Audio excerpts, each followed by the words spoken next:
Well, welcome back everyone to Women Who Lead, and thank you for joining us today and for supporting this series. Today's show is an extremely special one for me because these phenomenal women that you see right here have made a huge impact on my life personally. Today's series, which we call Dynamic Partners, features three extraordinary ladies who lead their organizations through partnerships they form throughout the industry. They are genuine masters at developing relationships that drive key initiatives and increase the visibilities for their companies.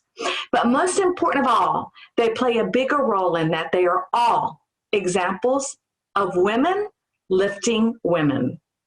My name is Teresa Palacio Smith, and I'm Chief Diversity, Equity, and Inclusion Officer for Home Services of America and HSF affiliates. And my family is originally from Colombia, South America. And when we get together with good friends in our homes, and we're all most likely in our homes, we always ask, ¿Te gustaría un cafecito? Would you like a cup of coffee? And when we created the show, I thought about the time of the day and how it would be so appropriate for that coffee break. There's a quote that says, "No one cares how much you know until they know how much you care." So please join me con un cafecito as we connect with our dynamic partners, all who prove every day how much they care. With me is Carmen Mercado, who is Senior Manager of Single Family Client and Community Engagement at Freddie Mac, and also past President, kudos, of the National Association of Hispanic Real Estate Professionals, NARA. My role changed the day I met Carmen. She is an extremely special person. She is our RBG, small in size, but mighty in personality and impact. She's a huge advocate for leadership and for identifying talented individuals and bringing them up with her. Marlena Scott. Marlena is Manager of Single Family Client and Community at Freddie Mac and also past Director for the Association of Latino Professionals for America, ALPHA. I met Marlena through Carmen. So it's like 6 degrees of separation, right? At a NARA conference. But even before I met Marlena, Carmen had already told me about this young, talented woman who she had brought to her team. Marlena, I knew the minute I met you why Carmen held you in such high regard. And even now, we've developed such a stronger relationship because of the knowledge and skills and the work we've done and you've done with our company this past year. Nina Fabry, my colleague. Nina is the Director of Preferred Alliances at HSF Affiliates and co-founder and president, and that's right, Nina, of the Greater Miami chapter of the Asian Real Estate Association of America, ARIA. We all love these organizations. I remember the first time I met Nina. It was at an ARIA conference, and it was Gino. He always has a way of scouting talent that introduced us at our booth. You made a huge impression on me, and you were just about to get inducted as president of the Miami chapter of ARIA and invited me to attend, and you kept on. I love that about you. And then we had an opening in our company for someone who could take our Preferred Alliance program to the next level, and when we knew that there would be no one better than you. And boy, has that come true. So are you all ready? Let's get started. Now, let's find out, how did you, this is a question I ask everybody, how did you get started in the business? Marlena, let's start with you, Carmen, and then Nina. Well, thank you, Teresa, for having me, and thank you for such the kind intro. It's been such an honor building this relationship that we've had. But my journey to in this industry was actually by accident. I did not know that I wanted to be in financial services or the mortgage industry. A lot of people don't know this, but I wanted to be in sports marketing and business development. So I'm in a completely different ballgame now. But I took the opportunity at my first place of employment. And they introduced me to credit and to anti-money laundering. And I said, oh, well, this is where I'm going to be, and I'm going to take hold of it. And then they reorganized us into the mortgage industry. And so as soon as I had a touch of that, I knew this is where I needed to be. And thankfully, my journey led me to Freddie Mac because of their mission of making home possible. It matched my mission of wanting to make a difference. And for being here for the last 6 to 7 years, I think that I've been able to do that. Plus getting to see what the community does in this ecosystem, the magic that's created in helping people get into homes is really a rewarding experience. Oh, I love that. And you'll find that a lot of us aren't, never, very rarely, right, Carmen? Did we ever start there to begin with? Which we got to change that, right? So Carmen, Absolutely. I know if anyone can do that, Mika Mencita, you. No, absolutely. Well, thank you, Teresa. Number one, there's the same amount of love that this way and both ways, because we've known each other for many, many years. And never forget how we met, right? Through a NAREP conference. You were trying to get into a cab to go to DC and advocate on the Hill. And you said, can I join you? We had never met before. And I'm like, sure, absolutely, get in. And forget it. From then on, we really just forged this, what I call this, sisterhood, right? Because I don't consider you a friend. I really do consider you family.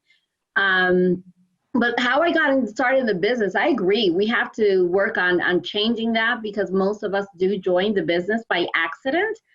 Truly, I honestly had come from Puerto Rico. I had just moved over with my husband. I had 2 out of my 3 kids back then. And I wanted to buy a home. And I started working with a real estate agent. First one wasn't everything I thought she was going to be, but the second one was. And for me, I was, back then, I had just moved here. We were just starting our jobs, not even 3 months in. And we were able to purchase our first home because that real estate agent stood with us, worked with our very low budget back then, and really said, look, we'll make this happen, and I guess, her belief that it could happen with just a lot of research and work got me interested in the field. I said, I know how I felt as a homeowner back then for the very first time. And I said, I wonder if this would be a good career path for me. And it took me some time to get to the point where I said, no, this is definitely what I want to do. But I started doing my research. I started taking the classes. I started selling part-time while holding a full-time job with, 2 little kids. A third one followed shortly. But I knew right then and there that I wanted to be part of this industry. So if I knew back then, what I know now, I would have been part of this industry a lot sooner. And Nina and Carmen, absolutely, I still remember that cab ride, and you're too humble, because what she didn't say is, here I jump into our board of all the board members, and Nina is the president, right? Were you the incoming president, or were you the president at the time? I believe I was president. I'm sorry, I meant Carmen. Yeah, oh, okay. the president, right? When we jumped into that. I was the incoming president then, and I was in the cab with some board members. And I mean, jumping in like a little member, just, and it was just impactful, because you made me feel like I was mattered and important. And I remember that lesson. And Nina, you did the same. You've just amazing how you treat people with such respect. And I think, and you listen. I'm a talker, you're a listener. See how she's listening? You really do a great job there. And so tell us about how you got in the industry. Thank you, Teresa, and thank you for this invitation. I'm so honored to be in this wonderful group of women, right? So my entry into the real estate business was just a fortunate stroke of serendipity. Like Marlana and like Carmen, I really that was not the path that I first took. I had just graduated with my bachelor's in business, and I was preparing to take my my LSAT to get into law school. And I was looking for a part-time job, and a friend of mine introduced me to one of the top brokers here in Miami, who was looking for a real estate assistant. And it was, at that point, it was a 2-man team, and they were just killing it in the market. And so within 6 months, I was hooked into the real estate business. I just loved every aspect of it. I was running a lot of their back office, but I after seeing them in action, I thought, I could do this. And so my dreams of becoming a lawyer soon dwindled. And I got my license and I started doing deals. And I loved every aspect of it, from the interior design, sales, relationship. I mean, everything about real estate I fell in love with. And the relationship building also was a big passion for me. And so within 2 years of getting my license, I was then, thanks to the guidance of my partners, then a top listing agent. So that's how I got started. Oh gosh, so special. Now, all of us, this month is Hispanic Heritage Month, right? And I just want to celebrate that, because I know that's really important. We've got NAHREP just happening, right? They still got sessions going on. And we all have like a connection, all of us, through that organization. And so as I introduce you, I know Carmen and Nina, you are both Hispanic, right? Son Latinas. So I wanted to find out just quickly about your journey into the U.S. and what that means, right? For you, for your roots, Nina, and for Carmen. How does that influence our culture, today, what you do today? And Carmen, let's start with you. Yeah, sure. So, but the viewers don't know, I'm originally from raised and born in New York City, but then I lived about half of my life, I should say, in Puerto Rico. And, as I said, when I came from Puerto Rico, English for me has always been my first language, but the cultural connection really happened for me when my family decided to go back to Puerto Rico. I was only 11 years old. And I remember going like, oh my God, I have to learn a different language now. But what I will always, to this day, really appreciate of that, experience was it connected me to understand how warm and loving and hardworking the Latino community is, regardless of where you come, right? We're such a diverse group. And although it's easy for me to go back and forth, right? Anyone from Puerto Rico, we're US citizens, so just go back and forth as much as we want. But what I realized really quickly was that my culture actually became the kind of what I call the springboard to my business.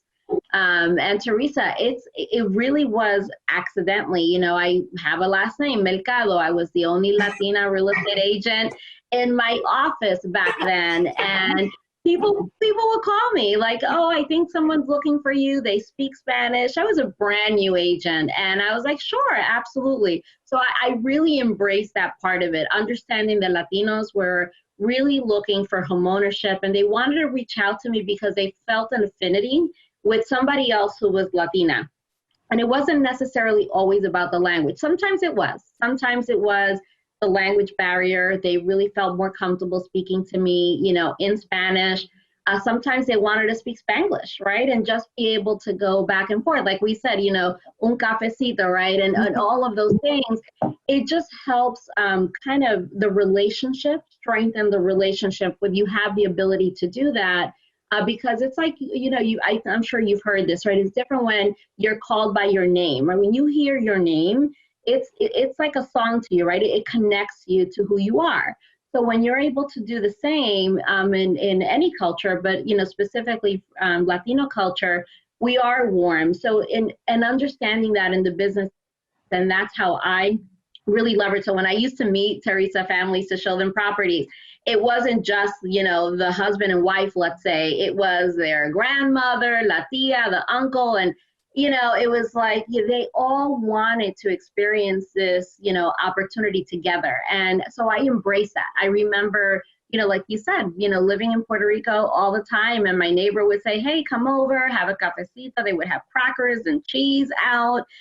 So what I tried to do was incorporate that into my business when I was selling real estate. And I truly, truly, to this day, I always try to remember, look, when you're dealing with other cultures, embrace them, bring them in, be warm if that's what they want. And I think that for me, having lived in Puerto Rico and New York, I was able to merge those two into who I am today. It is who I am. I'm a mix of being raised in New York. I'm a mix of being raised in Puerto Rico, all combined together. And just, I love it. I love the fact that I have the ability to do that. My gosh, and it's just beautiful, right? Because that Spanglish and that mix, and always for everybody to remember that even though our culture, some of us don't all speak Spanish, but we still have that love of culture. Nina, I know that your journey here was a little different. A lot of people don't realize the difficulties that many families have coming to this country, and you're an example of how you've elevated, even though you had a lot of, drawback, a lot of, a lot of things happen to you. So share that with us quickly. And I know we may all get our tissues out as we hear from you, because it's just extraordinary to me. Thank you. Thank you. So I was born in Nicaragua, and part of my childhood was there. And so my primary language is Spanish. As a child, Nicaragua experienced a communist revolution similar to what Cuba experienced. And my family went through so much because of it. We lost our homes, we lost our livelihood, we lost our land, and we had to flee to the United States. And it took a while for our whole family to leave. It took about 5 years to trickle into the States. We were able to get political asylum through Ronald Reagan. And so we started from nothing. We all trickled into Miami. My grandfather, who was leading the charge, was able to rent a 2-bedroom apartment. And so I remember coming here, and all 7 of us lived in this 2-bedroom apartment, and just seeing my family, struggle to make ends meet. My grandfather was an affluent doctor, and here, he was a minimum wage worker. And so it was hard. It was hard for my parents. It was hard for my grandparents, and the sacrifices they made to give my generation and my cousins an opportunity, right, to be successful in this country. And the Hispanic culture is a very warm, like Carmen said, a very family-oriented culture, and so that really kept us together through these struggles. And my grandfather, instilled in us from a very early age, this is the land of opportunity. You can be anything that you want to be. Sorry, I got very emotional. And don't let our sacrifices go in vain, right? And so this experience really defined me in many ways, and has been it has been a driving force for me in my life. Well, I mean, in the weight of that, right? The weight of that our parents, immigrated here, mine from Colombia, and understanding that. So, Nina, thank you for sharing that. And now, Marlene, I'm going to start with you, because I know for us, you're such a special individual, and you have done so much work in making sure that you do get involved and network. And how did your involvement in organizations like NARA and ARIA and Alpha lead to you to the path that you are here today? Like, how did that help you develop? Well, thanks for asking that question. And thank you, Nina and Carmen, for sharing your story, and Teresa for sharing your story. I think that's part of why we're such a close-knit group, because we learn so much from each other, and it's unique in who we are, and it's very authentic. And so I really do appreciate that. But being involved in different organizations, and specifically with organizations that are focused on the advancement of Hispanic business professionals in the mortgage industry, or just in any industry, has really taught me how to be an ally. And I think that's an important part of our business and what we're doing. And networking aside, it allows us to understand each other's differences, but also understand that we have a lot in common. Our drives are, our drive is the same. We all want to do the best we can to make our families proud. We all want to uplift each other and women in any way we can. So regardless of the diverse backgrounds we have so much in common. So the networking piece of that, from being a part of those organizations, has been pretty awesome. I mean, taking on the director role in Pittsburgh for the Alpha chapter, it was extremely, I walked in the room and they're like, wait, what? You want to do what? And I was like, I explained to my background, and they were just like, that is so interesting that you want to be a part of this journey. And I said, hey, we all have to help each other. And building that network led to building a community of people that you can learn from, that you can grow from. You're also building your brand. I believe in being your true, authentic self, and helping each other, because, I can keep saying it over and over again, but we really are all in this together. And you make lifelong friends, all of you lifelong friends.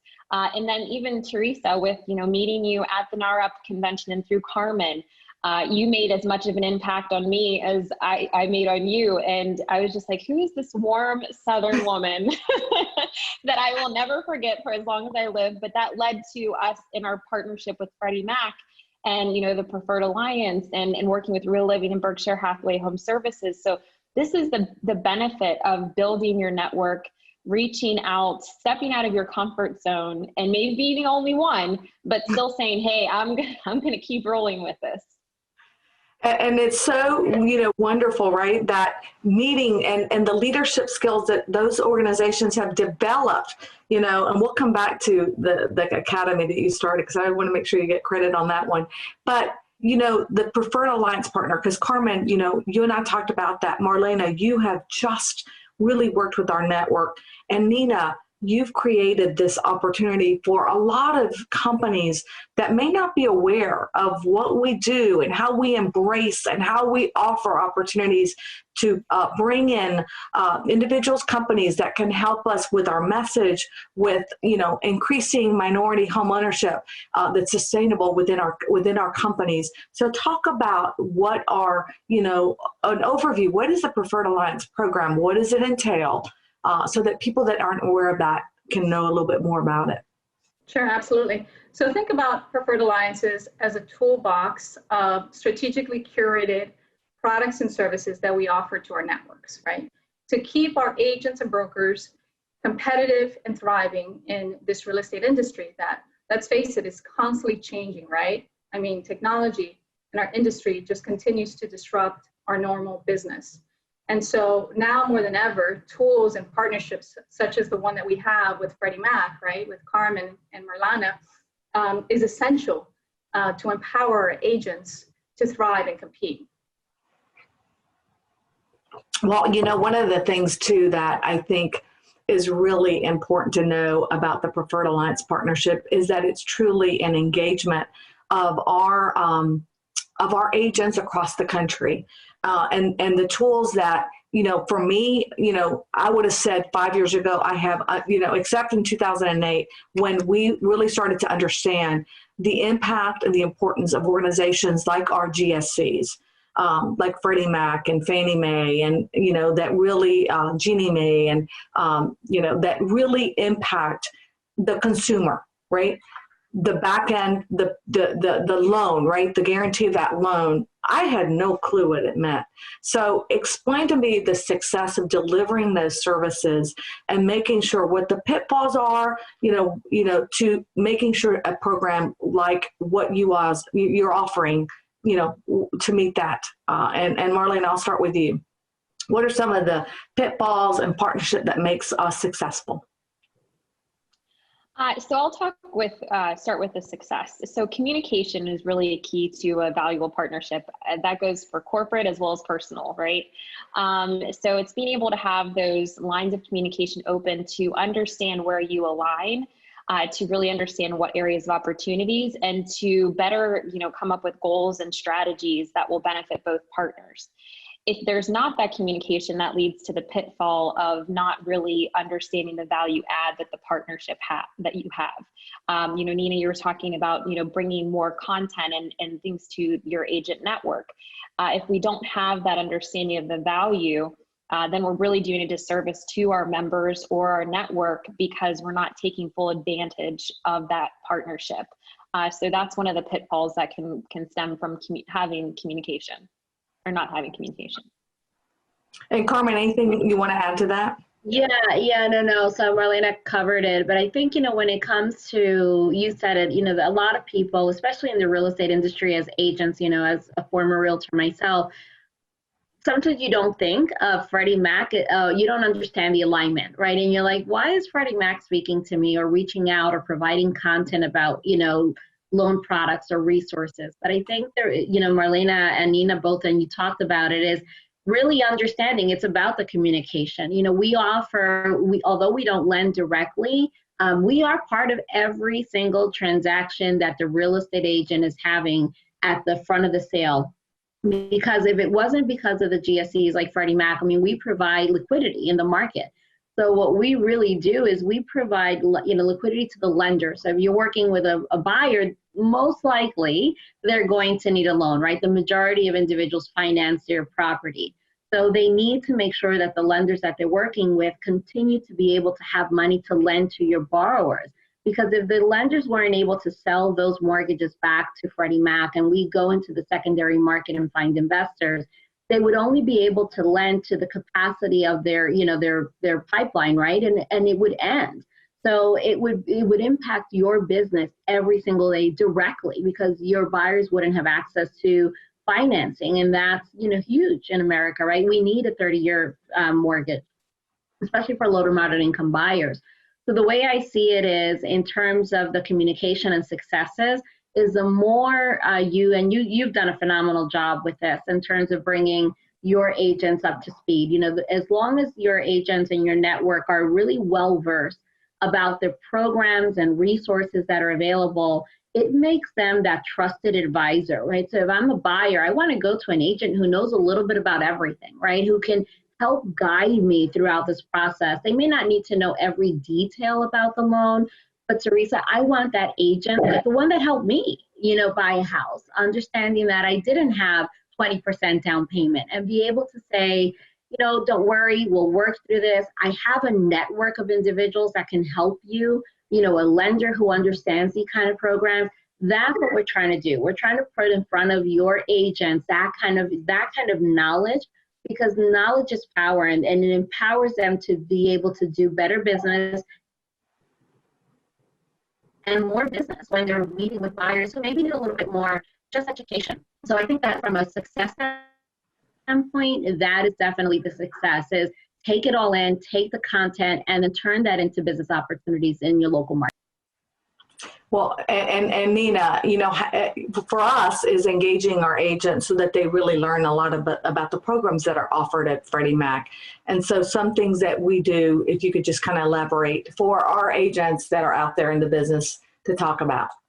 Sure. And our partnership, Carmen and Marlana, you have been fantastic partners to work with. I think one of the greatest advantages of being in a partnership with Freddie Mac is the role that they play with the underserved communities. We're talking about Hispanics, right? My family, Freddie Mac educates our agents and brokers, and that is, key to us, right? And servicing the women, owning homes as well as minority owning homes, right? And so we thank you for that.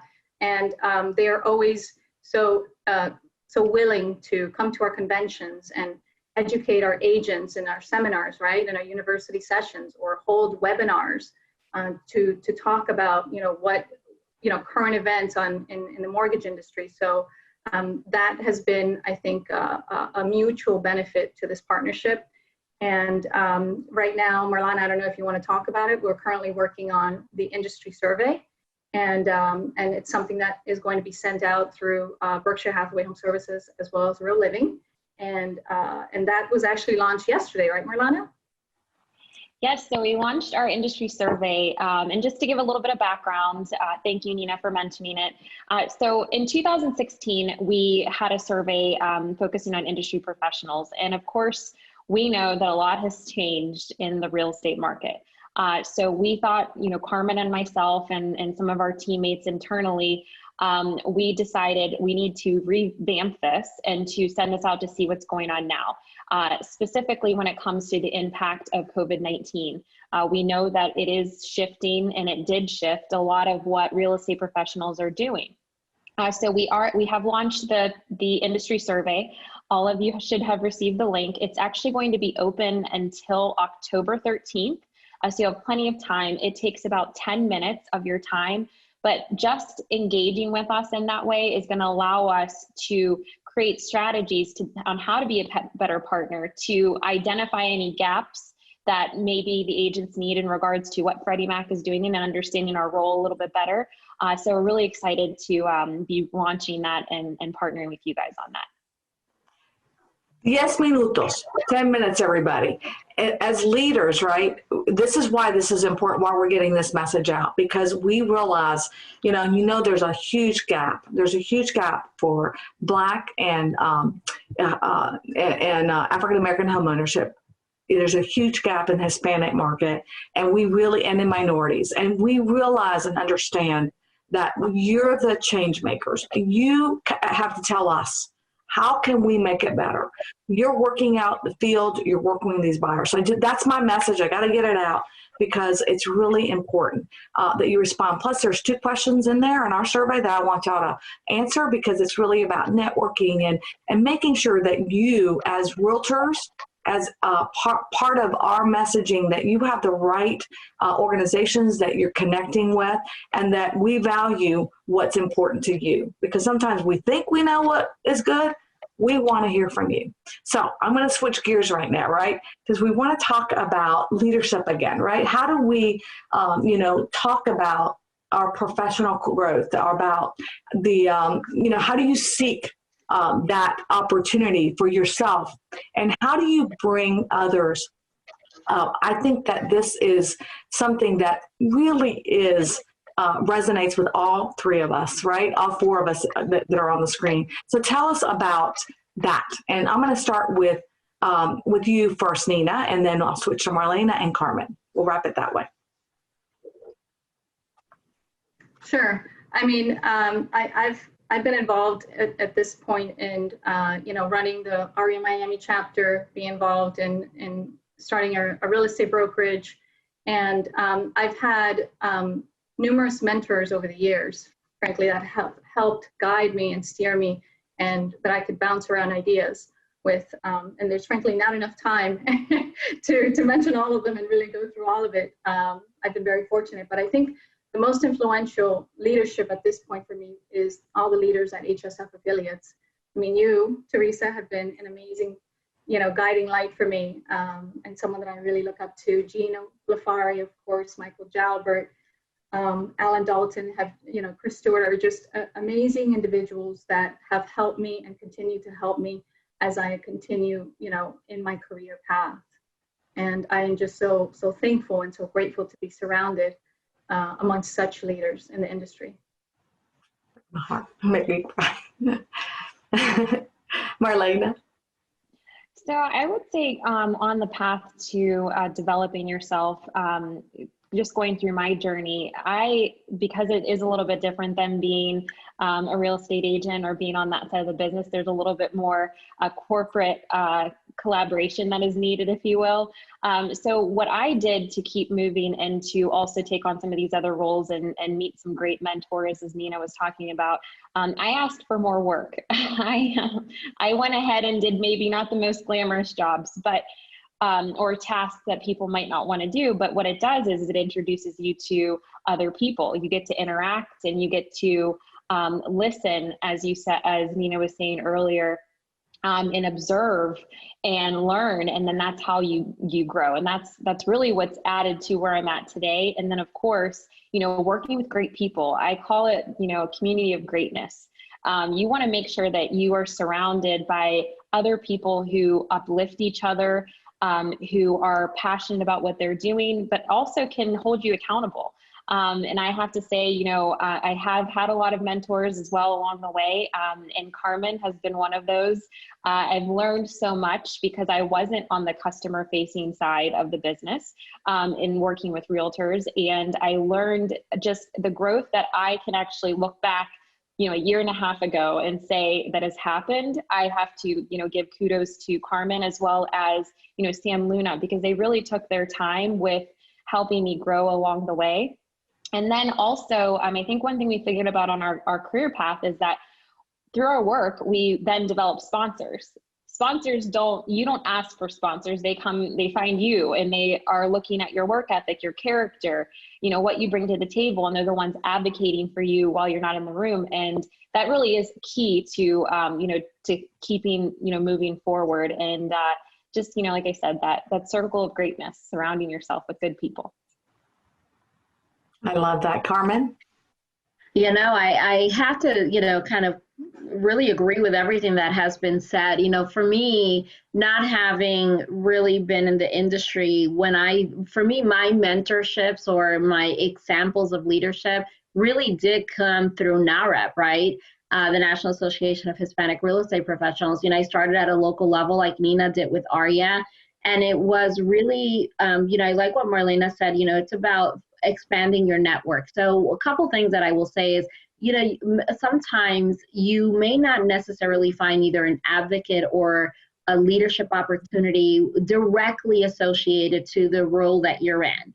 So you have to expand that. And to Marlena's point, right, is looking at other maybe special projects, or like Nina and I did, and you, Teresa, where we dived into a volunteer opportunity. But if you're going to do that, regardless of what you do, whether you're volunteering or networking internally within your job and offering to, you know, take on additional work, you want to make sure that you show up. And what I mean by that is you want to show up 120%, because what you want to show is that you never know who's looking at you in terms of how you're communicating, how you're executing, and how even in a volunteer position. So as, you know, as an example, you know, when I was at NAHREP, you know, it was NAHREP who gave me a national voice. I was a local real estate agent, right? I was a local real estate agent doing good business, but definitely not an advocate or understanding the GSEs or the policy changes or anything. How would it impact my business every day? But NAHREP really gave me that platform, and I was seen by others, you know, and my opportunities, my career growth has really happened because of that exposure. And within NAHREP, I do have to give them a lot of credit, Teresa, because within NAHREP, I really was able to see some amazing leaders that came even before me, and you know them, and it's too long to list, but like Frances Martinez Myers, who was the first chairman woman of you know, NAHREP, and Mary and others. But what I would say is that, you know, these individuals, number one, they were indirectly my mentors, because I just looked at them and said, I want to be like them when I grow up, right? If they can do it, I can do it. But then it took a different role where they formally took me on and said, you know, you can do this. And they believed in me, maybe even more than I believed in myself at that point. So for me, I take that to heart. There's so many people that I just can't even mention them, like Nina said, but you know, I have a lot of male, you know, leaders that I look up to. And Marlena mentioned one of them, you know, Sam Luna and Danny Gardner and others, Mike Dawson. These are individuals that are your champions, you know, but they're your champions because not just they want to be your champions, because you've proven yourself. And I think as women, we have to take that role to really say, we've proven ourselves, we're here, we deserve to be here, and we know what we bring to the table.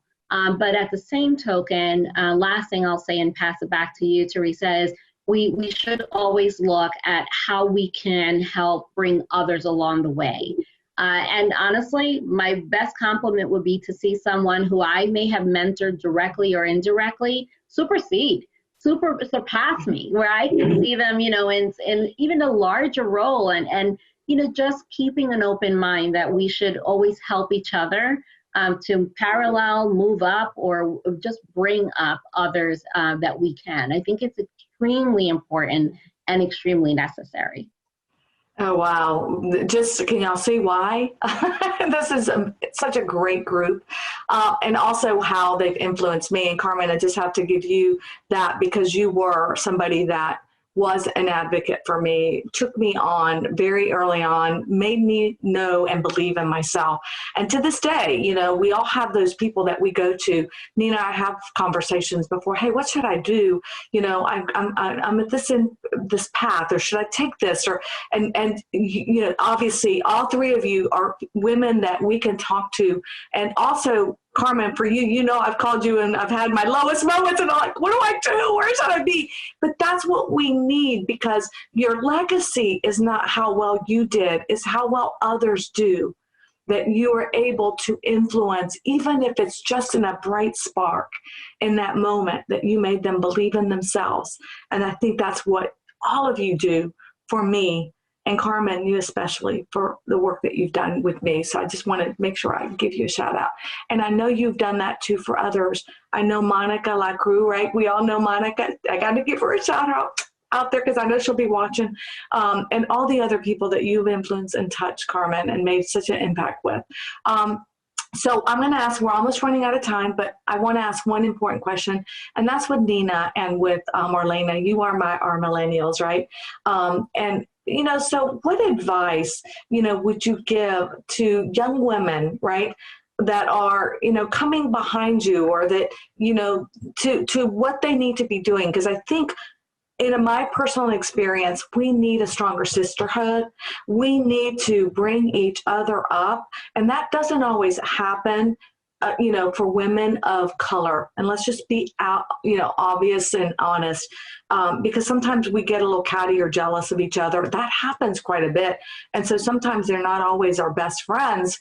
You know, they kind of put you down, right? So what advice can y'all give to other women that will help them move forward in their lives? And I'll start with you, Marlena. Well, I'm glad you said that, because Carmen and I talk about it all the time. I just think it's an area of opportunity for us as women of color to do better in bringing them along, bringing people along. But as far as millennials go, and being on the older side of millennials, I look back at my younger self, and what I would say is you have to get involved. You can't be afraid to sit on the sidelines and speak up. And I think what we struggle with now is having a voice. And we think that we haven't checked off enough boxes to keep, you know, moving forward. And we're afraid to ask for help because, you know, maybe someone wasn't as approachable that, you know, we were looking for, you know, their support or something. So I think it's okay to ask for it and ask for help. Take on some stretch objectives or goals for yourself. Get outside of your current work environment and make other networking again. So make other friends that can help, you know, maybe you can have someone who gives you advice there. But I think it's really important for us where we are is to not let those ones that we see maybe scared to jump in, to pull them in. I think that's really important to the success in building a pipeline is we have to be able to pull people in and say that, you know, it's okay for you to be afraid, but you got to at least try. And I want to give a shout out to Monica as well, because she is awesome. And she's my other millennial sister here at Freddie Mac. So, and she has been just great at just jumping in and diving in as well. So I just want to throw that out there. I love it. Nina? You know, I can't agree more with Marlena and everything that she said. As a millennial and as a female in business, you know, Teresa, you and I have had this discussion. You know, it's important to have a sisterhood of like-minded women that help each other and build each other, right, instead of breaking each other down. And, you know, one of my favorite books is Sheryl Sandberg's book, Lean In.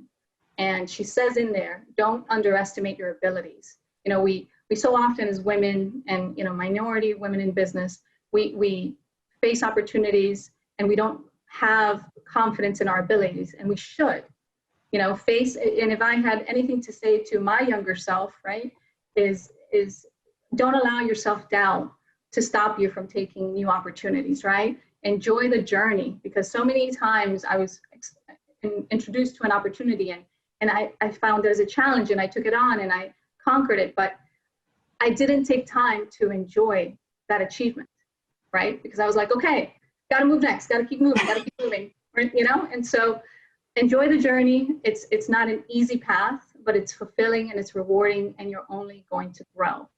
And that's my advice to younger women. I really like that advice. So last comments, any words? Because I can't believe it. We are out of time. Books, quotes. Didn't this go by fast, right? It that you did. have, It really did. that you can share with your audience. It's just like having a great conversation with great friends, and I hope our audience is loving it as much as I am. Well, thank you, Teresa. I will say for me, just two closing comments. Number one, I don't say this because Marlena's on the phone or with us here today, and also Monica, but it is really about building a team of strong leaders, right? That always surround yourself around smarter people. Because I learned so much from Marlena and Monica, and I call them all the time. And Teresa, you and I are on the phone all the time as well. And Nina, I may just have to poke your brain out one of these days too. But I would say surround yourself around really smart people. Don't be afraid that they have an A personality. Sometimes we shy away if you're an A personality to bring on more A personalities into your team because you think you're going to clash or it's not going to work. No, that's where the spark happens. That's where the dynamic happens because you are all so driven. And as long as you're focused on the same mission and you have the same core values, not only for your company, for your team, but for each other, that's where the spark happens. In terms of books, one that I love just because of the title itself and the meaning behind the title, and it kind of goes to what Nina said, is becoming, right? Because we are becoming. I don't think you ever reach your final journey. It's an ongoing journey, a lifetime journey. And you learn something every day, whether it's from somebody who's been in the business that's older than you, or so many times people that are much younger than me. So I say, enjoy the journey, know that you're evolving every day, and just bring each other up. That would be my last words to all of you. Oh, I really take that to heart. I'm going to check out that book. Marlena. So I also love that book, and that was actually the one I was going to leave with, but it just shows what the impact is. As Carmen was saying, you're always evolving, and definitely to enjoy the journey, and be patient. We're all a work in progress at all times.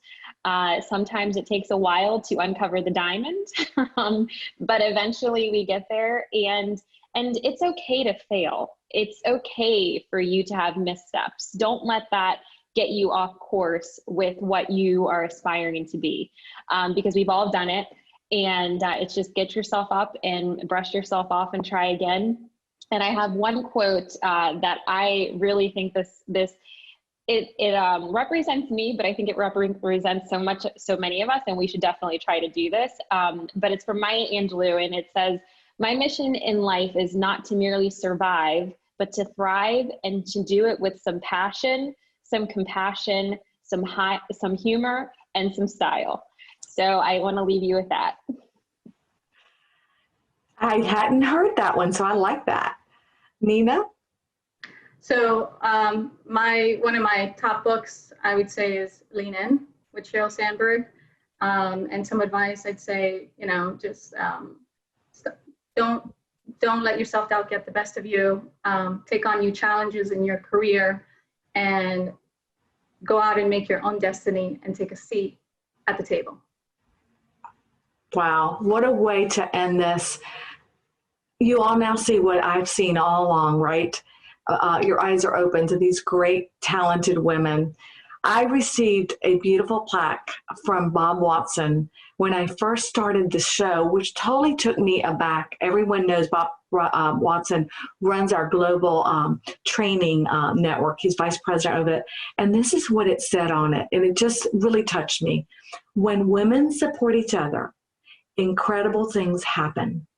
Empowered women empower women.